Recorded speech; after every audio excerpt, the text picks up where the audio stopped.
I just keep getting better and better. I guess I'm doing tutorials now.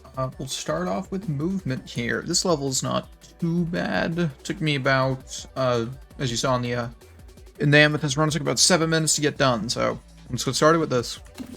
As soon as you spawn in, spacebar. I'm just going to jump right over this railing, straight for the water.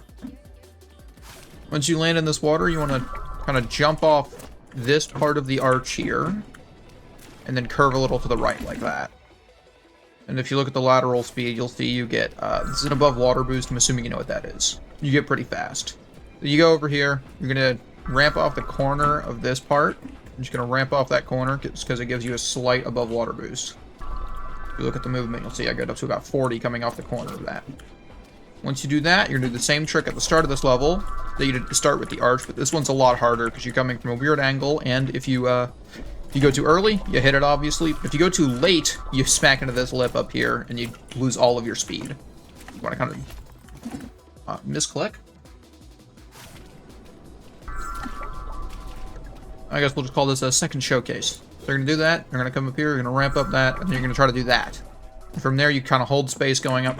So once you get through here, once you get through this way, if you have too much speed, which this happens to me way too often, if you have too much speed, when you hold, you don't... So what you want to do is you kind of want to land over here and then curve into it. So that way, when you get to the top of this, you jump right away. Because if you come too straight, you'll go too late and get caught and jump like there, and you lose all of your speed. And it happens so often to me. It's awful. Try to land about here, and then curve in, and then you're going to jump, and then you just hold space. So see there, that's what happens. If you go too fast, you get caught on this, and you jump really late. So you want to land about over here.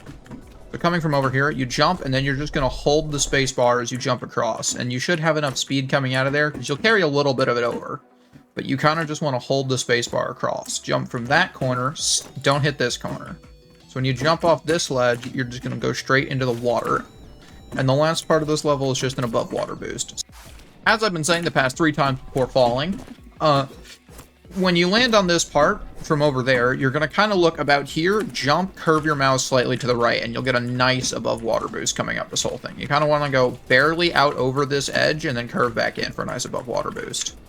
So from when you land here, it'll look about like that, and then you're going to curve and do a jump and do a late coyote binding. I probably should explain coyoting earlier, but I'll show it one more time. You're going to come up here. Show it off one more time. You're going to come here, get a good look at that, and then coyote jump over to this end. And from there, just hold jump right to the end of the level. So I'll explain what coyote is if you don't know. In your options, if you bind, where is it? If you bind, jump. If you bind jump to mouse wheel down, if you look at my input display, you'll see I'm scrolling my mouse wheel down. I don't jump, but if I walk off the edge while doing this, I jump every time like that. That's what a coyote jump is. So when you do the coyote jump here, you're gonna coyote like that, and you'll make it over this ledge easier, and it lets you go from a little bit earlier on the water slide. And that's movement.